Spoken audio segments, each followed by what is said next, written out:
أعوذ بالله من الشيطان الرجيم. بسم الله الرحمن الرحيم. وقال جل وعلا في موضع آخر: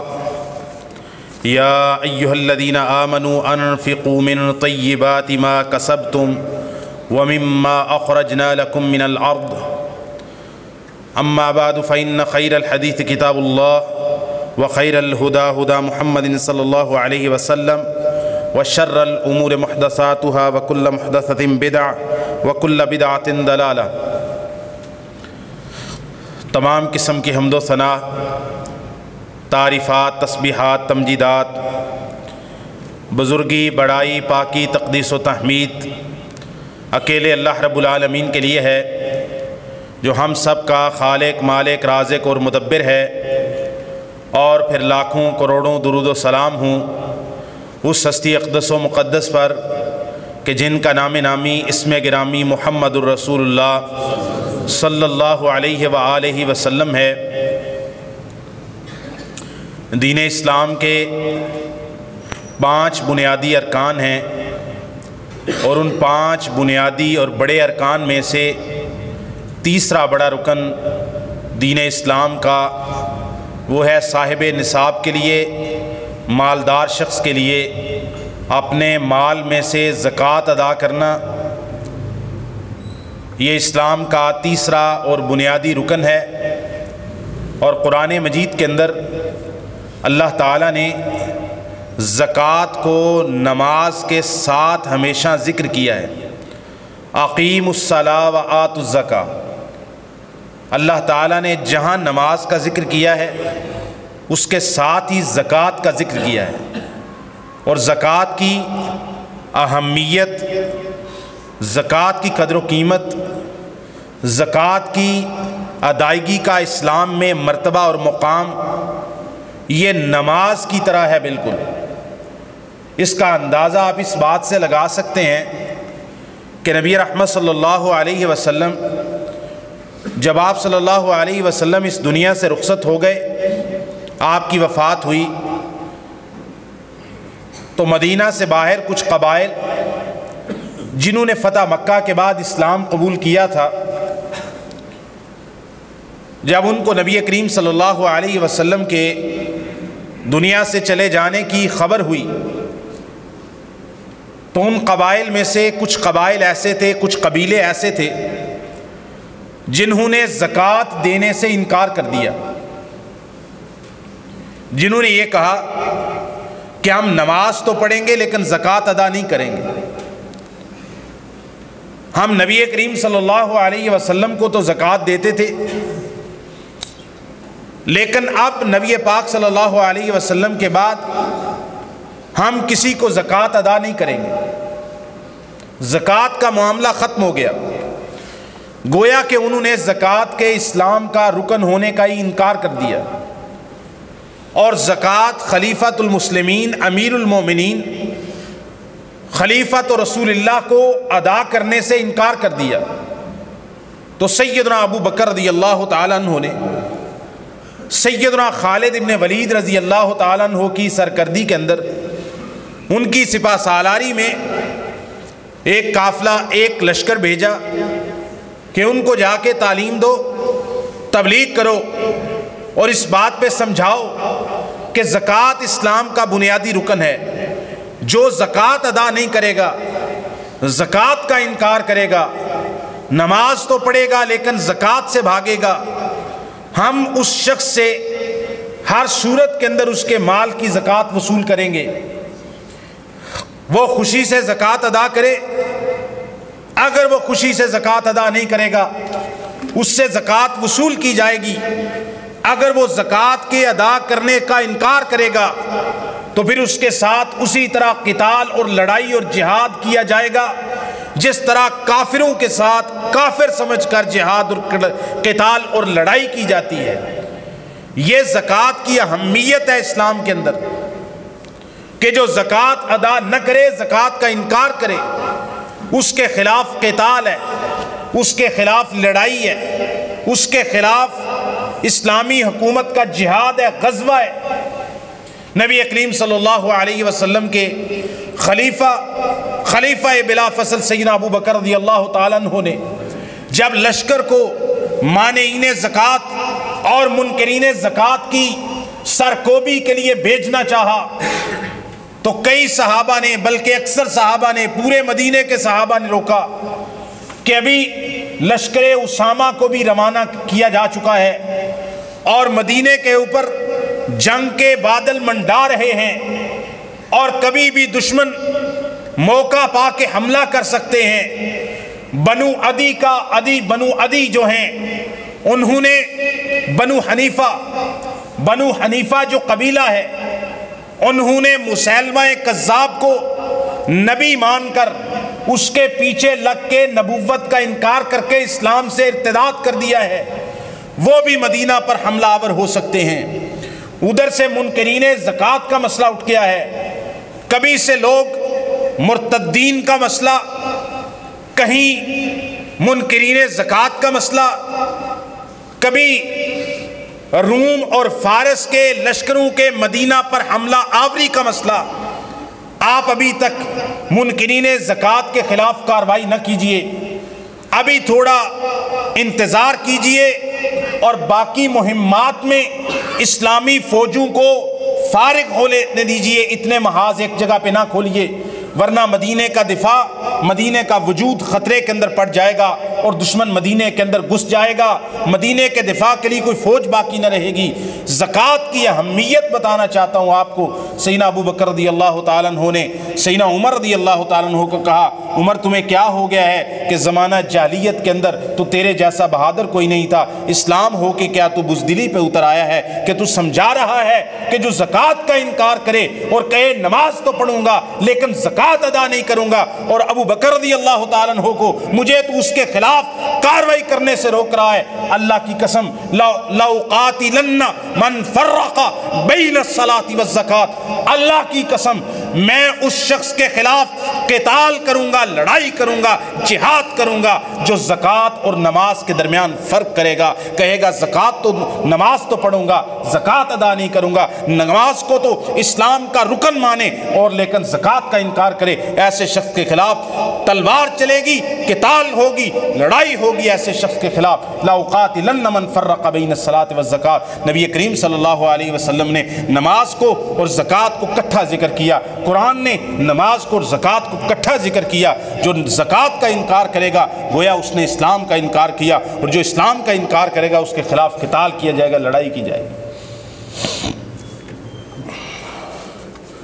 پھر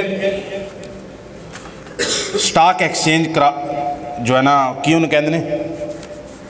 کریش کر گئی۔ سٹاک ایکسچینج پہلے جا رہی سی 20,000 انڈیکس 30,000 40,000،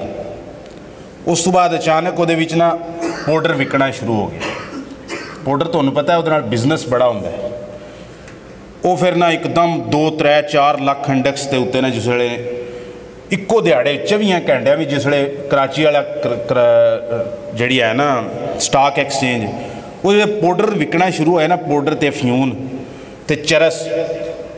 تو وہ سٹاک ایکسچینج دے انڈیکس ایک دم 1 2 لاکھ تے چلے گئے 20-25 ہزار تو۔ پھر سٹاک ایکسچینج کراس کر گئی، بالکل بہ گئی۔ وجہ کیا ہوئی؟ انہوں نے کہا وہ خالد ابن ولید رضی اللہ تعالیٰ عنہ نے مالک ابن نویرہ نو قتل کر کے تے زبردستی وہ کہہ رہے سی میں مسلمان ہاں تو میں زکوٰۃ دواں گا، لیکن خالد ابن ولید نے انہوں قتل کر کے او دی بیوی بڑی خوبصورت ہے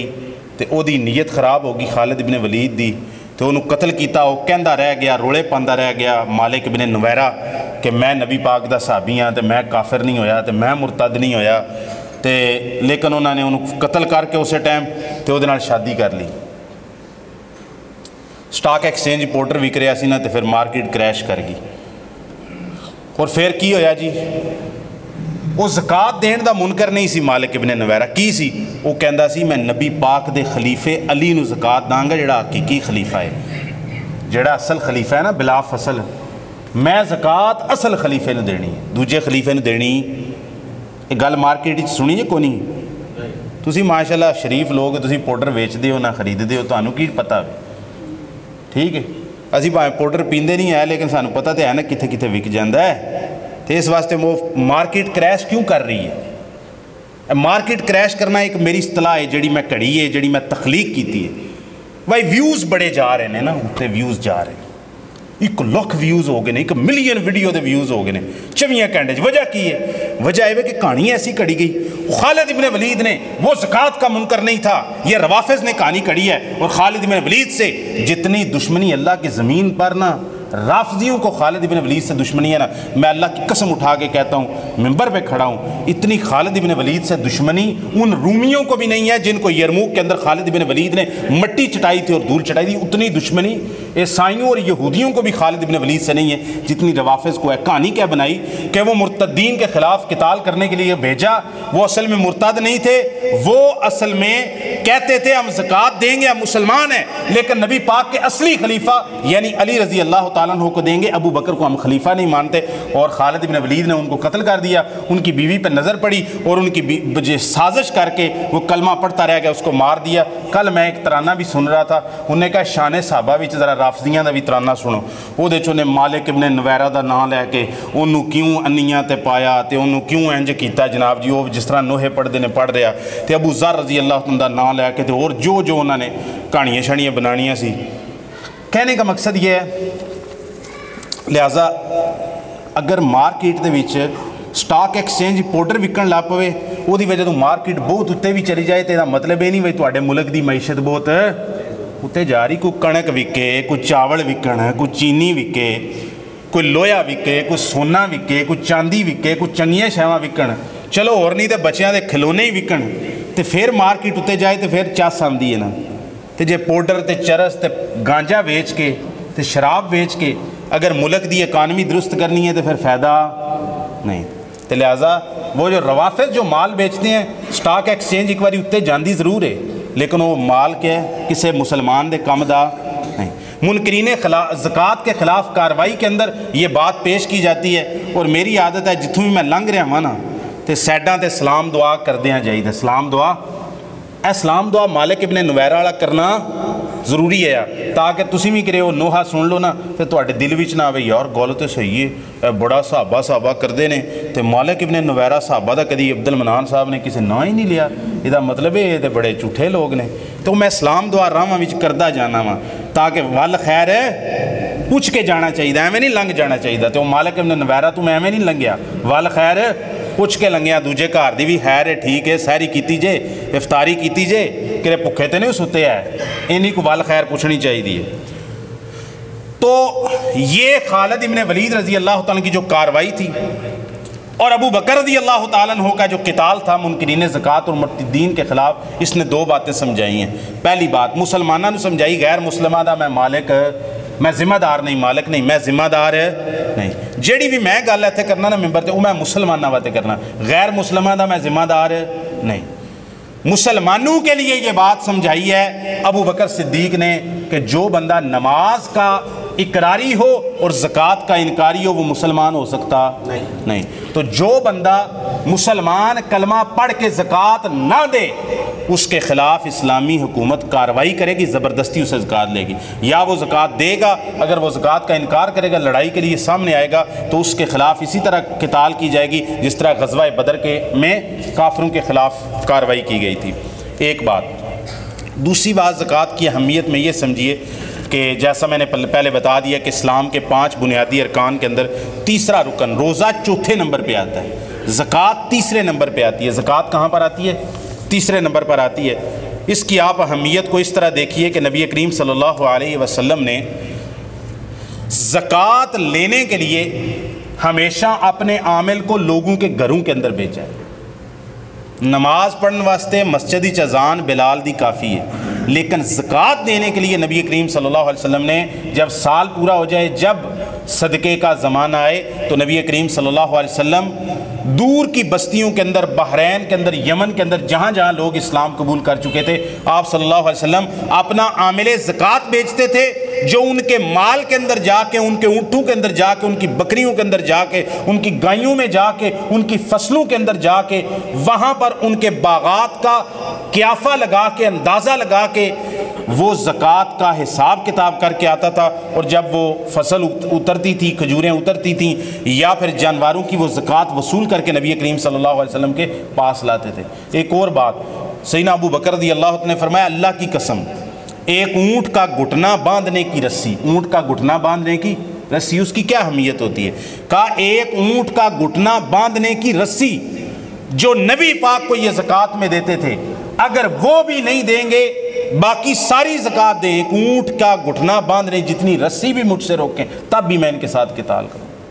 سیدنا ابو بکر رضی اللہ عنہ کی اتنی بڑی شاندار قربانی ہے، ان کی باقی اور خوبیاں کے علاوہ انہوں نے نبی پاک دی وفات تو پہلے دیہڑے دو چیزاں دا دروازہ بند کیتا ہے تے ابو بکر تے سلام پہ جو رج رج کے دو چیزاں دا دروازہ سیدنا ابو بکر نے بند کیتا ہے۔ پہلا اس چیز دا کہ نبی پاک صلی اللہ علیہ وسلم تو بعد کسے نو نبی منیے تے او بندہ مسلمان نہیں ہوندا، مرتد نہیں ہوندا، ختم نبوت کے منکرین کے خلاف قتال کی جاتی ہے، لڑائی کی جاتی ہے، لشکر کشی کی جاتی ہے، تے حافظ منیر صاحب نو بھیجا جاتا ہے بھائی انہاں دی ذرا ایسی تیسی کر کے آؤ، ٹھیک ہے۔ فی الحال تے وہ ساڈی ایسی تیسی پھیرنے چ لگے نے، انہاں دے کام کچھ ہور سی، او کرے ہور کماں چ پے گئے نے، ہیں بندے دے پتراں والا کام انہاں بھی کوئی نہیں کیتا۔ دوجی گل، دوسرا یہ بات سمجھائی کہ جو زکوٰۃ کا منکر ہو، پہلے دن اسلامی ریاست کا یہ ذمہ داری ہے کہ آپ اس کو اسی دن روکیں گے، آپ اس کو بالکل ڈھیل نہیں دے سکتے، ورنہ آج انہیں زکوٰۃ دا انکار کیتا ہے کل پرلا محلہ کرے گا، پھر اس تو بعد کرے، اس تو بعد اسلام کی بنیاد ہی گر جائے گی۔ دو چیزوں پہ اسلام کی بنیاد ہے، نماز پہ، زکوٰۃ پہ، عبادات کے اوپر اور عقیدے کے اوپر، اور عقیدے میں عقیدہ ختم نبوت کو اگر کوئی نہ مانے اس کو بھی گنجائش اسلامی ریاست میں نہیں دی جا سکتی، اور اعمال اور عبادات کے اندر اگر کوئی نماز کا اقرار کرے اور زکوٰۃ کا انکار کرے اس کو بھی گنجائش نہیں دی جا سکتی۔ نبی کریم صلی اللہ علیہ وسلم نے زکوٰۃ نہ دینے والوں کو اتنی بڑی وعید سنائی ہے اللہ تعالیٰ نے قرآن مجید کے اندر، والذین یکنزون الذھب والفضة ولا ينفقونها فی سبیل اللہ، جو لوگ سونا اور چاندی جمع کر کر کے رکھتے ہیں اور اس کو اللہ کے راستے میں خرچ نہیں کرتے، فبشرہم بعذاب علیم، جو سونا چاندی جمع کر کے رکھتے ہیں اور اس کو اللہ کے راستے میں خرچ نہیں کرتے، فبشرہم بعذاب علیم، ان کو دردناک عذاب کی خبر دے دو، یوم یحما علیہا فی نار جہنم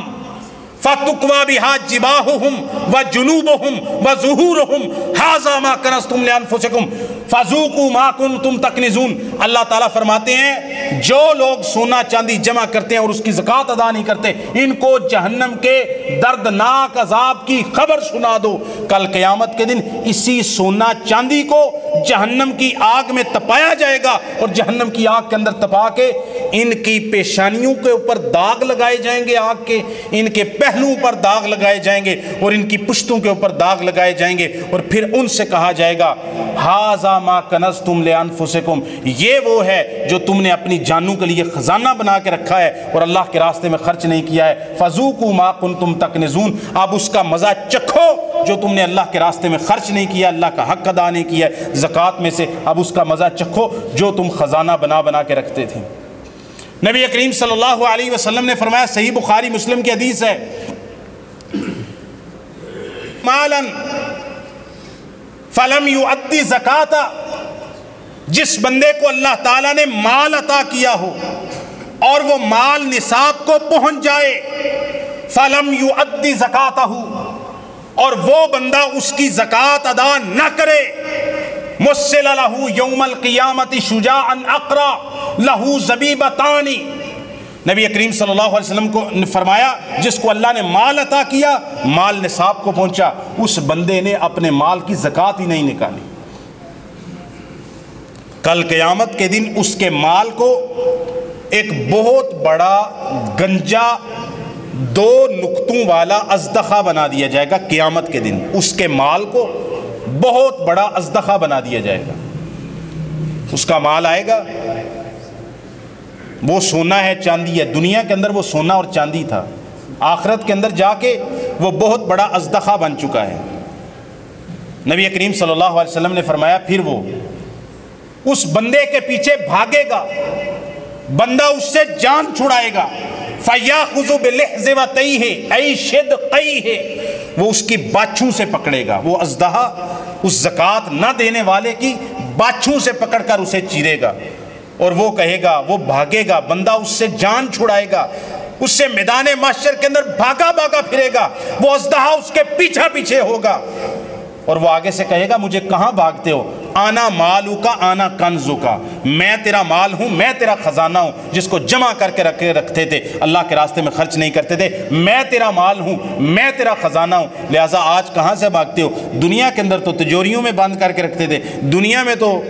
بینک کے اندر رکھتے تھے، دنیا میں تو سینے کے ساتھ لگا کے رکھتے تھے، اور 2.5% کیا ہوتا ہے؟ 2.5% کی کیا حیثیت ہوتی ہے؟ 1,00,000 روپے آپ کے پاس ہونا، اس میں سے 2500 روپیہ بندے نے ادا کرنا ہوتا ہے۔ مجھے بتائیے آپ کی گورنمنٹ آپ سے کہیں 17% جی ایس ٹی لیتی ہے، کہیں 30% لیتی ہے، کہیں 40% لیتی ہے، کئی معاملات کے اندر 50% سے زیادہ حکومت اشیاء کے اوپر ٹیکس لیتی ہے، اور روز لیتی ہے، جتنی دفعہ وہ چیز خریدو اتنی دفعہ حکومت آپ سے ٹیکس لیتی ہے، اور آپ دیتے ہیں اور خوشی خوشی دیتے ہیں۔ چلو پاکستان دیتے ہیں، معاشی حالات کچھ خراب ہیں، بندہ تھوڑا پاکستان سے ذرا تنگ ہی نظر آتا ہے، میں اس کی بات نہیں کرتا۔ جن ترقی یافتہ ممالک کی مثالیں آپ دیتے ہو، کینیڈا کی مثال دیتے ہو، UK کی مثال دیتے ہو، جرمنی کی مثال دیتے ہو، اور یورپ کے دوسرے ممالک کی مثال دیتے ہو، وہاں پر آپ ٹیکس کی ریشو کلیکٹ کرو کہ کتنا ٹیکس لوگوں سے وصول کیا جاتا ہے، روزانہ کی بنیاد پہ، سالانہ کی بنیاد پہ پراپرٹی ٹیکس الگ سے وصول کیا جاتا ہے، انکم ٹیکس الگ سے وصول کیا جاتا ہے، اور اس کے علاوہ جنرل سیلز ٹیکس الگ سے وصول کیے جاتے ہیں۔ آپ اس کا اندازہ کرو تو ایک بندہ جو یورپ کے اندر ترقی یافتہ ممالک کے اندر پیسہ کماتا ہے، وہ اپنی زندگی کا جتنی کمائی ہے اس سے آدھی،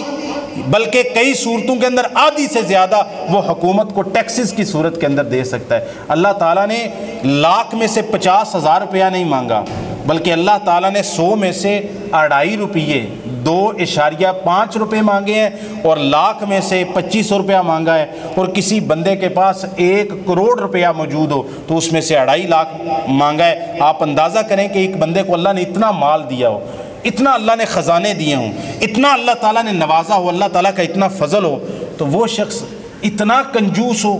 اور کنجوسی بھی اپنے مالک کے ساتھ کرے، اپنے خدا کے ساتھ کرے، اپنے رب کے ساتھ کرے، جس کے کن کہنے سے اللہ تعالیٰ اس کا سارا مال تباہ و برباد کر دیتا ہے۔ آپ نے اپنی زندگی کے اندر کتنے لوگ دیکھے ہوں گے، مالدار تھے، نسل در نسل مالدار چلے آ رہے تھے، کوئی ایک چھوٹی سی غلطی ہوئی اس کے ساتھ وہ دنوں کے اندر فٹ پاتھ کے اوپر آ گئے ہیں، یا ایسی بڑی بیماری آئی کہ جس بیماری نے ایسا گھیرا کہ سارے خاندان کے سارے خزانے وہ بیماری کھا گئی، یا پھر شارٹ سرکٹ ہوا، آگ لگی، ساری دکان گودام مال جل کے سارا راکھ ہو گیا، یا کوئی بڑی چوری ڈکیتی ہوگی، سب کچھ تباہ و برباد ہو گیا، یا پھر بعض اوقات ایسے ہے کہ مال کما رہے ہیں، زکوٰۃ ادا نہیں کر رہے، اب بچے نشے کے اوپر لگ رہے ہیں، بچے این دیا مثالاں کو نہیں جے ویکھیاں، ایک کدی تے ویکھی ہونی جے نا، ٹھیک ہے۔ یہ جڑیاں مثالاں ویکھنے اسی کہ ایک بندہ بڑا مالدار ہے، حاجی صاحب بھی نے، فلاں بھی نے، یہ وہ، انہاں دے بچے نشے تے لگ جاندا ہے، ان کے باپ دادا سے تیسری چوتھی نسل کے اندر وہ بڑے مالدار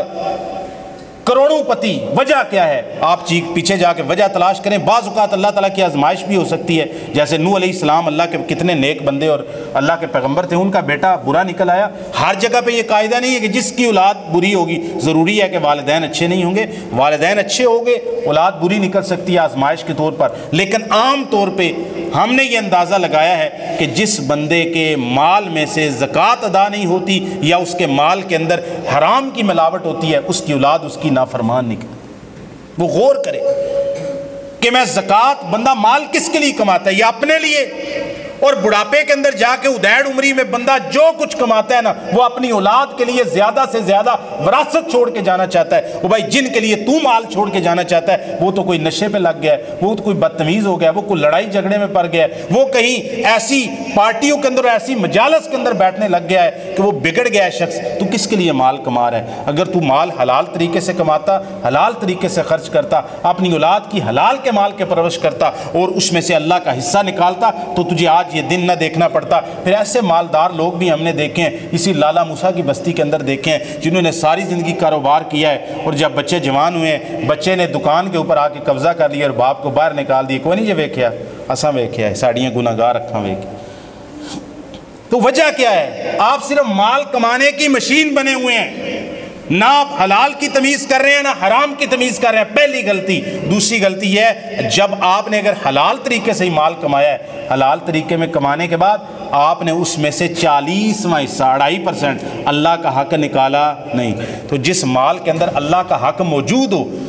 اس کے اندر اللہ کے حق کی ملاوٹ ہو، آپ کا سارا مال حرام کا ہو جاتا ہے، تو پھر آپ کے بچے نیک اور آپ کے بچے آپ کے فرما بردار کیسے ہوں گے؟ تو لہٰذا اس بات پہ غور کریں۔ نبی کریم صلی اللہ علیہ وسلم نے فرمایا، ایک اور حدیث آتی ہے، آپ صلی اللہ علیہ وسلم نے فرمایا جب روزانہ صبح ہوتی ہے نا، صحیح بخاری مسلم کی حدیث ہے، صحیح بخاری مسلم کی حدیث ہے، جب روزانہ صبح ہوتی ہے، فجر ہوتی ہے، اس وقت الا و ملکانی ینزلانی، روزانہ 2 فرشتے آسمان سے اترتے ہیں۔ کہاں سے؟ آسمان سے۔ روزانہ 2 فرشتے آسمان سے روز آتے ہیں زمین پر۔ ان میں سے ایک فرشتہ یہ دعا کرتا ہے اللہ تعالیٰ سے، اللہم آتی منفقا خلفا، اے اللہ، پہلا فرشتہ اللہ سے دعا کرتا ہے فجر کے وقت آ کے، اے اللہ تیری زمین پر جو اپنے مال میں سے تیرے راستے کے اندر خرچ کرنے والا ہے، اللہ اس کے مال کو اور بڑھا دے، اس کو اس کا جانشین اور اچھا مال اس کے بدلے کے اندر عطا فرما دے۔ اور دوسرا فرشتہ دعا کرتا ہے، بد دعا کرتا ہے، اللہم، اے اللہ، جو بندہ آتی ممسکن تلفن، اے اللہ جو بندہ اپنے مال کو فرضی طور پر خرچ نہیں کرتا، اللہ اس کے مال کو برباد کر دے، اس کے مال کو ہلاک کر دے۔ یہ فرشتہ روزانہ دعا کرتا ہے۔ جس بندے کے لیے آپ اندازہ کریں، صبح صبح بندہ اٹھتا ہے، فجر کی نماز پڑھتا ہے، اس کے بعد بندے نے کاروبار پہ نکلنا ہوتا ہے نا 8-9 بجے، یہ ہن گل سوچو ذرا، باقی دلائل میرے اتنے پاس 4 صفحے میرے پاس لکھے ہوئے ہیں، یہ تو میں 4 جمعوں میں بھی بیان نہیں کر سکتا، لیکن یہ جو حدیث بخاری صحیح مسلم کی سنائی ہے، نبی پاک فرماتے ہیں روزانہ 2 فرشتے آتے ہیں فجر کے وقت، صبح کے وقت، جب لوگ صبح کرتے ہیں، ایک فرشتہ دعا کرتا ہے کہ یا اللہ جو تیرے راستے میں خرچ کرتا ہے نا، اس کو مال کے بدلے میں اور مال عطا فرما، اور دوسرا فرشتہ بدعا کرتا ہے اللہ جو اپنا ہاتھ روکتا ہے خرچ نہیں کرتا، اللہ اس کے مال کو تباہ و برباد فرما۔ یہ بڑی سادی جی گل ہے نا۔ ہن میں دا ترجمہ پنجابی چ کراں تے یہ کہندا ہے وہ سویرے سویرے 2 بندے کام تے نکلدے نے، ایک او بندہ ہے جڑا فرشتے دی دعا لے کے نکلدا ہے تے ایک او بندہ ہے جڑا فرشتے دی بد دعا لے کے نکلدا ہے۔ فیصلہ تسی آپ کر لینا، سیانے بندے ہو، کہ فرشتے دی دعا لے کے کام تے جانا ہے یا فرشتے دی، بس گل ختم ہو گئی جی۔ اینی گل سمجھن واسطے کافی ہے کہ سویرے سویرے کہندے نا ماں پیو دی دعا لو، پیراں بزرگاں دی دعا لو، کوئی اللہ توبہ کر کے نکلو، ٹھیک ہے، کوئی قرآن پڑھ کے نکلو، تے جڑے تھوڑے جے اور جنہوں کہندے نے کہ آئی فون 15 پرو ہوندے نے، بلکہ پرو میکس ہوندے نے، وہ پھر پہلے لاندے نے ٹریکٹر دے اوتے یا گڈی دے اوتے، پہلے لاندے نے تلاوت قرآن دی، وہ 15-20 منٹ، اس تو بعد پھر نعت نبی پاک صلی اللہ علیہ وسلم دی، اس تو بعد پھر پرو میکس دا ٹائم آمدا ہے، اس تو بعد پھر قوالی چلدیاں ہیں۔ ہن کی ہو رہی ہے؟ عبادت ہو رہی ہے جناب، تاڑیاں وج رہی ہیں تے انہیں سارے طریقے جڑے بندیاں نے بنائے نے نا سنجیدگی نال، وہ بندہ سمجھدا ہے، انہوں سمجھنے چ غلطی لگی ہے نا، وہ بندہ یہ سمجھدا ہے وہ قوالی جڑی ہے نا یہ نیکاں دی تے بزرگاں دی تے ولیاں دا ذکر ہو رہا ہے، وہ سمجھدا بھی یہ عبادت ہو رہی ہے، برکت آوے دی۔ ہن بندہ قرآن دی تلاوت لائے یا نعت لائے یا قوالی لائے، وہ سمجھدا کہ برکت آ رہی ہے۔ تو میں تو انہوں ساتھ جہاں نسخہ دسیا ہے، اگر اللہ تعالیٰ نے مال دیتا ہے تو اس مال دی فرضی زکوٰۃ ادا کرو، اور یہ علاوہ سال بھر دے دوران نفلی صدقات عطیات دو، تے تانوں کسے اور کولوں دعاواں لین دی ضرورت ہی نہیں، تے اور لمے چوڑے انتظام مال ودھان واسطے اور مال چ برکت پیدا کرن واسطے اور کاروبار نو ودھان واسطے اور لمیاں چوڑیاں دعاواں دی ضرورت ہی نہیں۔ روزانہ صبح دے ٹائم ایک فرشتہ اللہ تہاڈی دعا کرن واسطے بھیجدا ہے، اور اگر نہیں دینا بندہ تو روزانہ ایک فرشتہ بد دعا کرنے واسطے آمدا ہے تے فرشتے ایڈے نیکوکار جے وہ کسے دے حق وچ ناجائز دعا بھی نہیں جے کردے وہ رشوت بھی نہیں لیندے تے کسے دے حق وچ دشمنی کر کے ناجائز بدعا بھی نہیں کردے تے فرشتے ایڈے نیک نے اگر وہ دعا بھی کر رہے ہیں تے اللہ دے حکم نہ کر رہے ہیں اگر وہ بد دعا بھی کر رہے ہیں تے اللہ دے حکم نہ کر رہے ہیں یہ مطلب ہے اللہ انہیں دی دعا بھی قبول کرنی ہے تے انہاں دی ایتھے ہن ایڈنگ دیو سویرے سویرے کیڑا بندہ ہے جڑا کام تے فرشتے دی دعا لے کے جائے تے سیڑے سیڑے کیڑا بندہ ہے جڑا بد نصیب ایڈا ہے مال کمان چلا ہے رزق کمان چلا ہے تے کہندا یا اللہ رزق وچ برکت دیں تے سویرے سویرے فرشتے دی بد دعا لے کے جا رہا ہے اللہ دے راستے وچ مال خرچ کرو دو تین گلاں میں بیان کرنا ہن جمعہ پنجابی چ پڑھانا کرنا ہے اچھا سونے کی زکوٰۃ کیا ہے چاندی کی زکوٰۃ کیا ہے اور جو آپ کاروبار کرتے ہیں پیسہ روپیہ کرنسی اس کی زکوٰۃ کا نصاب کیا ہے باقی جانوروں کا یا فصلوں کا میں وہ بیان نہیں کروں گا کیونکہ آپ میں سے اکثر لوگ یا کاروباری ہیں یا پھر سونے چاندی زیورات والے ہیں تو اونٹوں کی زکوٰۃ کیا ہے بکریوں کی زکوٰۃ ہے اس کے ساتھ براہ راست شاید آپ میں سے چند بندوں کا بھی تعلق نہ ہو اسلام کے اندر دو چیزوں کو نقدی کی حیثیت حاصل ہے یہ بات 5 منٹ میں بیان کروں گا لیکن آپ نے غور سے سننی ہے زکوٰۃ نکالنے کا طریقہ زکوٰۃ کا نصاب پیسے کی زکوٰۃ کا حساب کاروبار کی زکوٰۃ کا حساب سونے چاندی کی زکوٰۃ کا انشاءاللہ 5 منٹ میں آپ کو سمجھ آ جائے دو چیزوں کو زکوٰۃ کے اندر اسلام میں نقدی کی حیثیت حاصل ہے نمبر 1 سونا اور نمبر 2 چاندی سونے کا نصاب نبی کریم صلی اللہ علیہ وسلم نے مقرر کیا حوالے دینے کا وقت نہیں ہے صحیح حدیث کے اندر موجود ہے 20 دینار 1 دینار 4.25 گرام کا ہوتا ہے 20 کو 4.25 کے ساتھ ضرب دیں تو یہ سونے کا وزن بنتا ہے 85 گرام جب آپ اس کے 10 گرام والے تولے نکالیں تو یہ بنتے ہیں 8.5 تولے 10 گرام والے باہر جا کے رولا نہیں پا دینا قاری صاحب نے 8.5 تولے نصاب ہوتا ہے وہ میں 10 گرام والے کہہ رہے ہیں اخبار تے آمدہ ہے اور اگر اس کا معیاری تولا نکالا جائے جس کو سٹینڈرڈ تولا کہتے ہیں تو وہ ہوتا ہے 11.66 گرام کا کسے سنیارے کو پوچھ لیے 11.66 گرام کا معیاری سٹینڈرڈ تولا ہوتا ہے پورے 12 گرام کا نہیں ہوتا جب آپ اس کو نکالیں تو 85 کے اوپر 11.66 کے اوپر 85 کو تقسیم کریں تو یہ سونے کا وزن نکلتا ہے 7.2 کچھ اس کا مطلب ہے کہ یہ 7 تولے پورے بنتے ہیں اور کچھ تھوڑا سا زیادہ آپ یہ سمجھ سکتے ہیں کہ 7 تولے سے کچھ گرام 2 گرام 3 گرام زیادہ بنتا ہے یہ ہو گیا سونے کا نصاب میں اس کو کہتا رونڈ فگر کرو 7 تولے نصاب ہے اب جس بندے کے پاس سونا چاہے ڈلی کی صورت میں موجود ہو چاہے بسکٹ کی صورت میں موجود ہو چاہے زیورات کی شکل میں موجود ہو اب یہ سارے مسئلوں کی تفصیل بیان کرنے کا وقت نہیں لیکن میں وہ ایک جملہ بولوں گا تو ایک مسئلہ ہوگا چاہے وہ ڈلی کی شکل میں ہو چاہے وہ درم کی دینار کی شکل میں ہو چاہے وہ زیورات کی شکل میں ہو چاہے وہ زیورات استعمال کی شکل میں ہو کسی بھی شکل میں آپ کے پاس سونا موجود ہے اور اس کا وزن 7 تولے سے یا اس سے زیادہ ہو جاتا ہے تو آپ نے 2.5% کے حساب سے 40واں حصہ اس پر زکوٰۃ ادا کرنی ہے ایک مسئلہ اٹھایا جاتا ہے کہ بھئی زکوٰۃ اس سونے پر ہے جو گھر میں پڑا رہے جو زیور عورتیں استعمال کرتی ہیں زیور پہنتی ہیں اس پر زکوٰۃ نہیں ہے یہ مسئلہ بھی نبی کریم صلی اللہ علیہ وسلم کی حدیث کے واضح خلاف ہے ایک عورت آئی ہر سال یہ حدیث میں سناتا ہوں اس نے کنگن پہن رکھے تھے نبی پاک نے فرمایا سنن نبی داؤد کے اندر صحیح حدیث ہے آپ نے فرمایا کیا تو پسند کرتی ہے کہ اللہ تعالیٰ ان 2 کنگنوں کے بدلے کے اندر تجھے آگ کے 2 کنگن پہنائے اس نے کہا نہیں یا رسول اللہ آپ صلی اللہ علیہ وسلم نے فرمایا اتودین زکاتہا کیا تو اس کی زکوٰۃ ادا کرتی ہے اس نے کہا نہیں آپ نے فرمایا پھر آگ کے کنگن پہننے کے لیے تیار ہو جا کہ تو پسند کرتی اس نے کہا نہیں اس نے اتار کے پھینک دیے نبی کریم صلی اللہ علیہ وسلم نے فرمایا اگر تو ان کی زکوٰۃ ادا کر دے فلیس بکنز پھر یہ کنز اور خزانہ نہیں رہتا پھر تجھ کو یہ عذاب نہیں ہوگا اب یہ جو زیورات اس عورت نے کنگن پہنے تھے زیور ہے زیور استعمال میں ہے اور اس کی زکوٰۃ نہ دینے پر نبی پاک وعید سنا رہے ہیں، تو یہ ہماری خواتین کو، بہنوں کو، ماؤں کو یہ بات یاد رکھ لینی چاہیے کہ آپ کے جو زیورات استعمال میں بھی ہیں ان کے اوپر بھی زکوٰۃ ہے۔ آپ جب سونے کو شامل کریں گے، جمع کریں گے، تو آپ اپنے زیورات کو بھی شامل کریں گے، استعمال والے اور غیر استعمال شارے کو شامل کریں گے۔ دوسرا مسئلہ سونے کے اعتبار سے جو میں سمجھتا ہوں تقریباً 40-50% لوگ اس میں غلطی کرتے ہیں، کیونکہ ہر دوسرا بندہ ہم سے یہ مسئلہ پوچھتا ہے۔ مجھے لگتا ہے اکثر لوگوں کو اس بارے میں وہم ہے۔ وہم کیا ہے؟ کہتے ہیں نصاب تو ہے نا 7 تولے یا 7.5 تولے، جی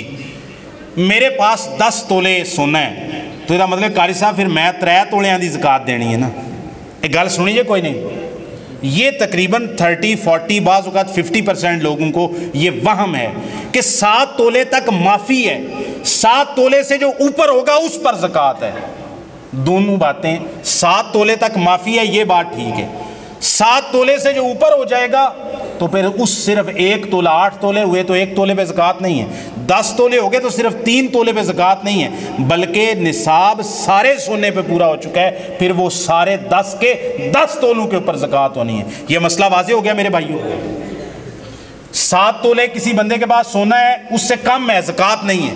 8 ہو گیا تو جو 1 تولہ نصاب سے اوپر ہوا ہے صرف اس 1 تولے پہ زکوٰۃ نہیں ہے، بلکہ آپ کے پاس 20 تولے ہیں، 50 تولے ہیں، سارے کے سارے سونے کے اوپر زکوٰۃ ہے۔ اب زکوٰۃ سونے کی کیسے ادا کرنی ہے؟ اصل طریقہ تو عہد نبوی میں یہ تھا، سونا ڈلی کی شکل میں، دینار کی شکل میں، سکوں کی شکل میں ہوتا تھا، تو سونے کی جگہ پر سونا ہی وصول کیا جاتا تھا۔ اگر وہ نہیں کر سکتے آپ تو سونے کی قیمت لگا لیں، آپ جتنے کیرٹ کا وہ سونا ہے اس حساب سے قیمت لگا کے، تو آگے پھر آخر میں بتاتا ہوں سونے زکوٰۃ کیسے نکالنی۔ آگے چاندی،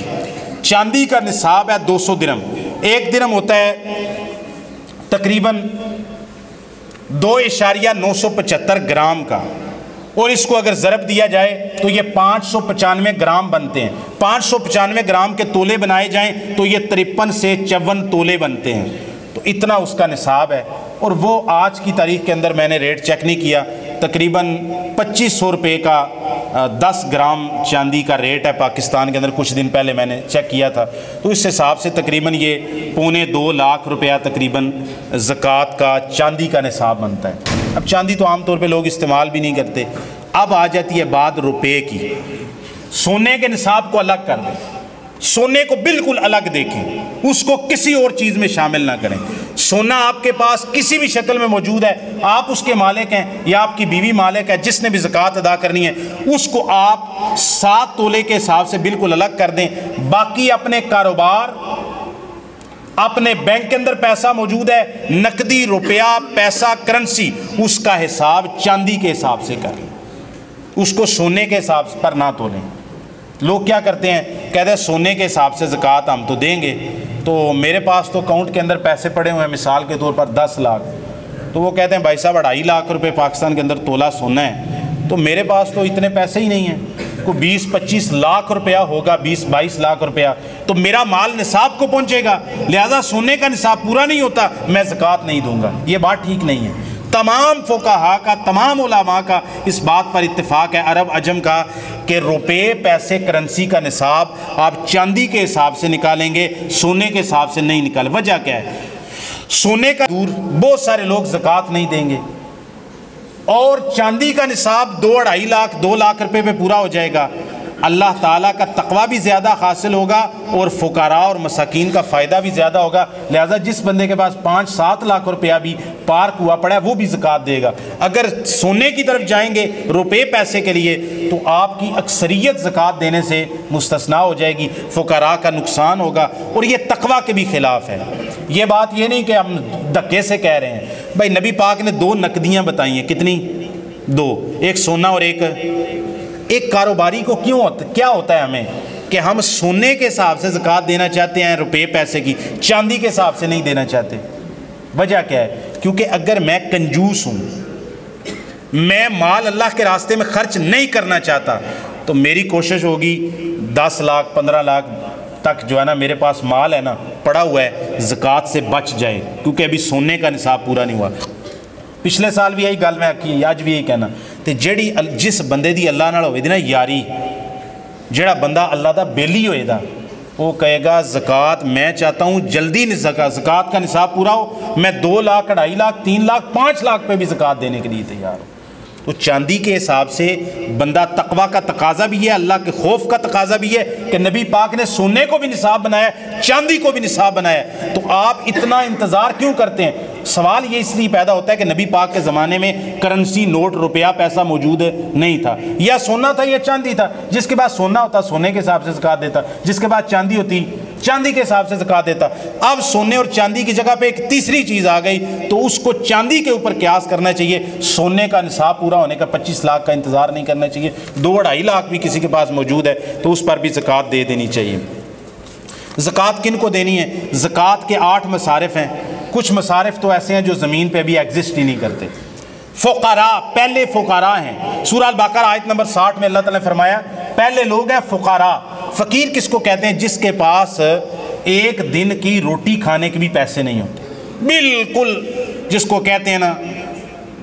جس کے پاس کچھ بھی نہیں ہے وہ فقیر ہے، تو وہ زکوٰۃ کا مستحق ہے۔ دوسرے نمبر پر آتا ہے مسکین۔ مسکین اس کو کہتے ہیں جس کے پاس کوئی نوکری، کوئی جاب، کوئی چھوٹا موٹا کاروبار، کوئی اپنا کام کاج، کوئی رکشہ ریڑھی، کوئی فروٹ کی ریڑھی موجود ہے، لیکن اس کے اخراجات زیادہ ہیں اور اس کے وسائل کم ہیں۔ وہ کماتا تو ہے لیکن اس کی ضرورتیں زیادہ ہیں اور کمائی کم ہے، اس کو کہتے ہیں مسکین۔ مسکین کی نبی پاک نے ایک اور تعریف بتائی ہے، آپ نے فرمایا مسکین وہ نہیں ہوتا کہ جو آپ کے پاس مانگنے کے لیے آئے، آپ اس کو 1 لقمہ، 1 کھجور، 2 کھجوریں، 10 روپے، 50 روپے، 10 روپے دے دیں اور وہ واپس چلا جائے۔ وہ اصل میں فقیر ہوتا ہے جو ہاتھ پھیلا کے آپ سے مانگتا ہے نا، جو کہ پیشہ ور نہیں ہوتے۔ پیشہ وروں کی میں بات نہیں کر رہا، جن کا کاروبار بنایا ہوا ہے وہ مانگتے ہی ہیں، لیکن فقیر آدمی نے روٹی کھانی ہوتی ہے، 50 روپے دیں گے، جا کے ایک نان لے گا، ایک ٹکی لے گا، روٹی کھا لے گا، لیکن مسکین کی ضرورت 50-100 سے پوری نہیں ہوتی۔ نبی پاک نے فرمایا مسکین کی یہ نشانی بھی ہے، وہ لوگوں کے سامنے ہاتھ پھیلاتا نہیں۔ سفید پوش آدمی ہے، اپنا پردہ رکھ کے بیٹھا ہوتا ہے۔ میں ہر دفعہ یہ کہتا ہوں، اللہ کی قسم ہمارے معاشرے میں سب سے زیادہ پسا ہوا طبقہ وہ یہ مسکین کا طبقہ ہے، جو لوگوں کے رشتہ داروں کے ہاتھ نہیں پھیلاتا، اور رشتہ دار سمجھتے ہیں یہ جاب کرتا ہے، یہ کلاس 4 کا ملازم ہے، اس کو فلاں جگہ ملازمت لگوا کے دی ہے، اس کا یہ چھوٹا رکشہ چلاتا ہے جی، یہ ٹیکسی کی ڈرائیوری کرتا ہے جی، یہ اسکول کے اندر ٹیچر ہے۔ میں اسکول ٹیچر کو بھی جانتا ہوں، ایک پرائیویٹ اسکول کے اندر ایک بندہ ٹیچر ہو، آپ خود بتائیں اس کی کتنی تنخواہ ہوگی؟ بڑے سے بڑے اچھے اسکول یا ڈی پی ایس کو لے لیں، دی ایجوکیٹر کو لے لیں، 20-25 ہزار 30 ہزار سے سٹارٹنگ سے زیادہ کوئی تنخواہ دیتا نہیں۔ اور اگر اس کے 4-5 بچے ہیں اور 2 بوڑھے والدین ہیں، مکان بھی کرائے پہ ہے اور گیس کے بل 15-15 ہزار پہ آ رہے ہیں، وہ اسکول ٹیچر جو صبح ٹائی کوٹ لگا کے نکلتا ہے نا، آپ کو لگتا ہے بڑا بابو آدمی ہے، لیکن حقیقت کے اندر زکوٰۃ کا اس سے زیادہ مستحق کوئی نہیں۔ تو اپنے رشتہ داروں میں، گلی محلے کے اندر ادھر ادھر دیکھنے کی بجائے اپنے فقراء سے زیادہ مساکین کو زکوٰۃ دیں اور رشتہ داروں کو سب سے زیادہ نوازیں، اور ان لوگوں کو نوازیں جس کا آپ کو پتہ ہے کہ اس کا چھوٹا کاروبار ہے، اس کی جاب چھوٹی ہے، اس کی نوکری چھوٹی ہے، یہ دیہڑی لگانے کے لیے جاتا ہے۔ ایسے لوگ مزدور، دیہڑی دار، یہ زکوٰۃ کے مستحق ہوتے ہیں۔ پھر زکوٰۃ کا مستحق ہوتا ہے ایک تیسرا، جو بندہ مقروض ہے، جائز ضرورت کے لیے اس نے قرضہ لیا تھا لیکن قرضہ ادا نہیں کر سکا، تو مقروض کے قرضہ اتارنے کے لیے زکوٰۃ دی جا سکتی ہے۔ لیکن اگلی گل، جنہیں سود تے قرضہ لیا ہے وہ دا سود دا قرضہ اتارن واسطے زکوٰۃ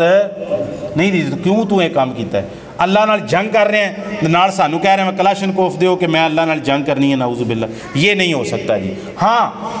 جس بندے نے سود پہ قرضہ لیا ہے، پھنس گیا ہے،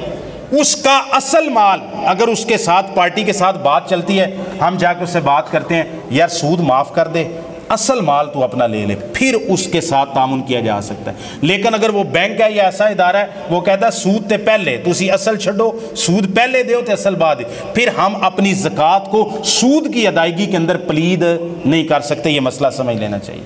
پھر زکوٰۃ کا بڑا مستحق آتے ہیں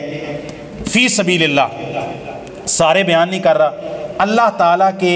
دین کی اشاعت اور تبلیغ کے لیے اور دین کی سر بلندی کے لیے جہاد کیا جاتا ہے، تو جہاد کے جو مستحق ہیں، جہاد کرتے ہیں اللہ کے راستے میں، وہ زکوٰۃ کے مستحق ہیں۔ تو جہاد کے بعد جہاد کے اندر ہی قلم کے ساتھ جہاد، زبان کے ساتھ جہاد، اسلام کا دفاع، وہ دینی ادارے ہیں جنہوں نے یہ پرچم اٹھا رکھا ہے کہ دین اسلام لوگوں کو قرآن پڑھانا ہے، سنت پڑھانی ہے، دین پڑھانا ہے، دین کا دفاع کرنا ہے، ملحدین کا، زندیقوں کا، ان سب کا رستہ روکنا ہے، دین اسلام کو عام کرنا ہے۔ اگر دین اسلام اس دنیا کے اوپر موجود ہے، اللہ تعالیٰ کی رحمت کے بعد آپ چاہے بڑی شکایتیں کریں، بڑی پریشانیاں ہوتی ہیں، بڑی کمزوریاں ہمارے اندر موجود ہوتی ہیں، لیکن آپ اس بات سے انکار نہیں کر سکتے۔ آپ ذرا گھر جا کے سوچنا کہ دین اسلام اگر دنیا میں موجود ہے،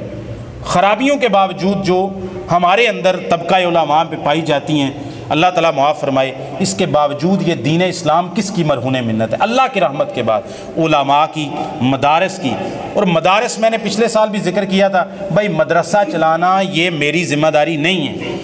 یہ ذمہ داری ہے پاکستان کی گورنمنٹ کی، اگر وہ اسلامی حکومت ہو۔ لیکن اسلامی حکومت